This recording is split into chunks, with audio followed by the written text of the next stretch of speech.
ପିଲାମାନେ ଆଜି ଆମେ କିଛି ବୃତ୍ତି ବିଷୟରେ ଜାଣିବା। ବୁଝିହେଲା? କିଏ କେଉଁ କାମ କରି ନିଜର ଜୀବିକା ନିର୍ବାହ କରନ୍ତି ସେ ବିଷୟରେ ଆଜି ଆମେ ଜାଣିବା। ଗୁରୁଜୀ ମୁଁ କହିବି। ହଉ ଠିକ୍ ଅଛି, ମୁଁ ଏବେ ତୁମକୁ ପଚାରୁଛି, ଗୋଟି ଗୋଟି କରି ପଚାରୁଛି, ତୁମେ କହିବ ହେଲା। ପ୍ରଥମେ କହିଲ ଦେଖି ଭାଇ, ଯେ ଯିଏ କ୍ଷୀର ବିକି ନିଜର ଜୀବିକା ନିର୍ବାହ କରେ ତାକୁ କ'ଣ କହନ୍ତି? ଗୋପାଳ। Very good.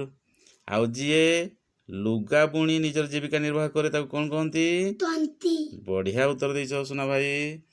ଯିଏ ଜୋତା ତିଆରି କରି ନିଜର ଜୀବିକା ନିର୍ବାହ କରେ ତାକୁ କ'ଣ କହନ୍ତି? ମୋଚି। ବଢ଼ିଆ ଉତ୍ତର ଦେଇଛ ଭାଇ। ଭୁଲ ଉତ୍ତର ଦେବନି, ଭଲ କି ଦେବ, ବୁଝିହେଲା? ଆଜ୍ଞା। ହଉ ତାହେଲେ କେବେ କହିଲ ଦେଖି, ଯିଏ ବାଳ କାଟେ ଆଉ ନିଜର ଜୀବିକା ନିର୍ବାହ କରେ ତାକୁ କ'ଣ କହନ୍ତି? ବାରିକ। ବଢ଼ିଆ ଉତ୍ତର ଦେଇଛ ଭାଇ। ଏବେ ଯିଏ ଲୁହା କାମ କରେ ଆଉ ନିଜର ଜୀବିକା ନିର୍ବାହ କରେ ତାକୁ କ'ଣ କହନ୍ତି? ଲୁହା କାମ ଯିଏ କରନ୍ତି? କୁମ୍ଭାର। ବଢ଼ିଆ ଉତ୍ତର ଦେଇଛ। ଏବେ କହିଲ ଦେଖି, ଯିଏ କାଠ କାମ କରି ନିଜର ଜୀବିକା ନିର୍ବାହ କରନ୍ତି, ଯିଏ କାଠ କାମ କରନ୍ତି ଭାଇ, ଯିଏ?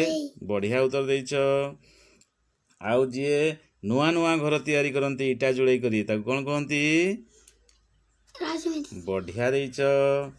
ଆଉ ଯିଏ ଲୋକମାନଙ୍କର ସବୁ ଲୁଗାକୁ କାଚି ସଫା କରିଦିଅନ୍ତି ଆଉ ନିଜର ଜୀବିକା ନିର୍ବାହ କରନ୍ତି? ଧୋବା। ବଢ଼ିଆ କୁନି ଭାଇ, ବଢ଼ିଆ ଉତ୍ତର ଦେଉଛ। ଆଉ ଏବେ କହିବ, ଯିଏ ନଦୀ ପୋଖରୀରୁ ମାଛ ଧରିକିରି ନିଜର ଜୀବିକା ନିର୍ବାହ କରନ୍ତି ତାଙ୍କୁ? ବଢ଼ିଆ। ଆଉ ଯିଏ ଆମର ପୋଷାକ ପତ୍ର ତିଆରି କରନ୍ତି ତାଙ୍କୁ କ'ଣ କୁହାଯାଏ? ଦରଜି। ବଢ଼ିଆ ଉତ୍ତର ଦେଇଛ। ଆଉ ଯିଏ ଆମକୁ ଖାଦ୍ୟ ଯୋଗାଉଛନ୍ତି, ଅନ୍ନଦାତା ବୋଲି ଆମେ ତାଙ୍କୁ କହିଥାଉ, ବୁଝିହେଲା? ଯିଏ କୃଷି କାର୍ଯ୍ୟ କରନ୍ତି ତାଙ୍କୁ କ'ଣ କହନ୍ତି? କୃଷକ। ବଢ଼ିଆ ଉତ୍ତର ଦେଇଛ। ଆଉ ଯିଏ ହାଣ୍ଡିରେ ହାଣ୍ଡି, ଦୀପ ଆଉ ବିଭିନ୍ନ ପ୍ରକାର କଳସୀ ଏସବୁ ତିଆରି କରିଥାନ୍ତି ମାଟିରେ, ମାଟି କାମ ଯିଏ କରନ୍ତି ତାଙ୍କୁ କ'ଣ କୁହାଯାଏ? କୁମ୍ଭାର। କ'ଣ କୁହାଯାଏ ଭାଇ? କୁମ୍ଭାର। କୁମ୍ଭାର। ବଢ଼ିଆ ଉତ୍ତର ଦେଇଛ। ଏବେ ତାହେଲେ ଆମେ ଜାଣିଗଲେ କିଛି ବୃତ୍ତି ବିଷୟରେ, ବୁଝିହେଲା? ପିଲାମାନେ, ଆମେ ଆଉ କିଛି ଏମିତି ବ୍ୟକ୍ତିଙ୍କ ବିଷୟରେ ଜାଣିବା ଯେଉଁମାନେ କି ଆମକୁ ସଦାସର୍ବଦା ଆମର ସଙ୍ଗେ ସେମାନେ ଜଡ଼ିତ ହେଇକି ରହିଥାନ୍ତି।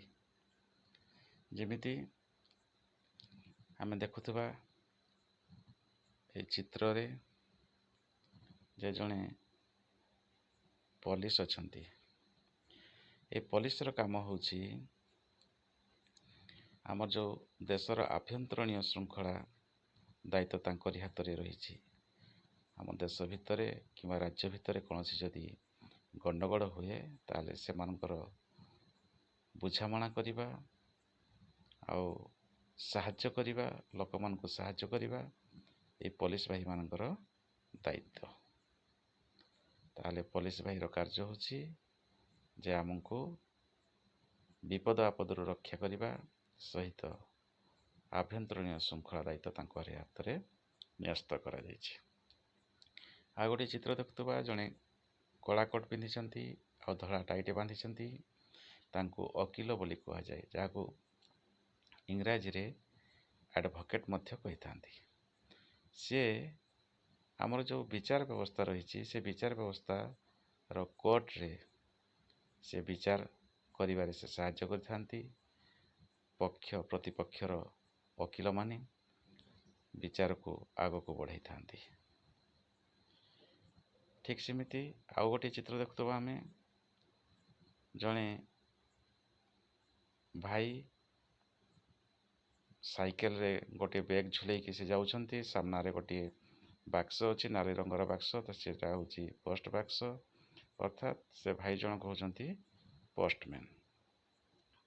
ସିଏ ଆମର ଯେଉଁ ଚିଠି ନେବା ଆଣିବା କରନ୍ତି, ଡାକ ବିଭାଗରେ ସେ କାମ କରୁଛନ୍ତି।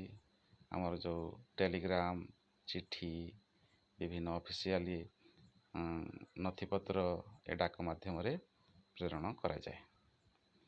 ଆଉ ଜଣେ ଦେଖିପାରୁଥିବା ଚିତ୍ରରେ ଆମେ ଜଣେ ଶିକ୍ଷୟିତ୍ରୀ ଅଛନ୍ତି, ଯିଏକି ଆମର ଶିଶୁମାନଙ୍କୁ ଛାତ୍ରମାନଙ୍କୁ ଶିକ୍ଷା ଦେଇଥାନ୍ତି, ପାଠ ପଢ଼ାଇଥାନ୍ତି ଆଉ ଭବିଷ୍ୟତର ସୁନାଗରିକ ଗଢ଼ିବାରେ ସିଏ ସାହାଯ୍ୟ କରନ୍ତି। ଆଉ ଜଣେ ଦେଖୁଥିବା ଇଏ ହେଉଛନ୍ତି ଡକ୍ଟର, ଯାହାକୁ ଡାକ୍ତର ବୋଲି କହୁଛେ। ତାଙ୍କୁ ଦ୍ୱିତୀୟ ଭଗବାନ ମଧ୍ୟ କୁହାଯାଏ, ଯିଏକି ଆମମାନଙ୍କର ବିଭିନ୍ନ ରୋଗରେ ପଡ଼ିଲେ ସେ ଆମକୁ ଚିକିତ୍ସା କରିଥାନ୍ତି, ଆମକୁ ରୋଗରୁ ମୁକ୍ତି ଦେଇଥାନ୍ତି। ଆଉ ଜଣେ ଭାଇ ଦେଖୁଥିବା ସେ ଗୋଟେ ଦୋକାନ ଭିତରେ ବସିଛନ୍ତି, ଅର୍ଥାତ୍ ସେ ହେଉଛନ୍ତି ଦୋକାନୀ। ଆମର ଯେଉଁ ନିତ୍ୟ ବ୍ୟବହାର୍ଯ୍ୟ ଜିନିଷ ସବୁ ଜିନିଷ ସେ ଦୋକାନରୁ ଆମେ ପାଇଥାଉ, ଅର୍ଥାତ୍ ବିଭିନ୍ନ ଜିନିଷ ଆମର ଯେଉଁ ଜୀବନ ବଞ୍ଚିବା ପାଇଁ ଯାହା ଆବଶ୍ୟକ ସେସବୁ ଜିନିଷ ସେ ଯୋଗାଇଥାନ୍ତି। ଆଉ ଜଣେ ଦେଖିପାରୁଥିବା ଜଣେ ଇଞ୍ଜେକ୍ସନରେ ସିରିଞ୍ଜରେ ସେ ଔଷଧ ପୁରାଉଛନ୍ତି, ସିଏ ହେଉଛନ୍ତି ନର୍ସ।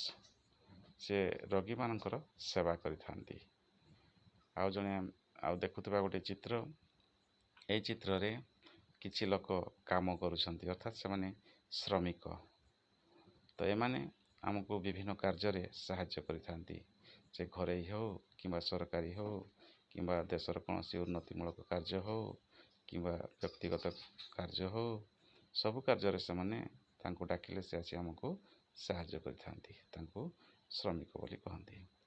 ଆଉ ଦେଖିପାରୁଥିବା ଆମେ ଜଣେ ଭାଇ ଗାଡ଼ିରେ ବସିଛନ୍ତି ଆଉ ଡ୍ରାଇଭିଂ କରୁଛନ୍ତି, ଗାଡ଼ି ଚଲାଉଛନ୍ତି, ଅର୍ଥାତ୍ ଆମକୁ ଗୋଟିଏ ସ୍ଥାନରୁ ଆଉ ଗୋଟିଏ ସ୍ଥାନକୁ ଯିବା ପାଇଁ ସେ ଆମକୁ ଗାଡ଼ିରେ ସୁରକ୍ଷିତ ଭାବରେ ନେଇଯାଆନ୍ତି।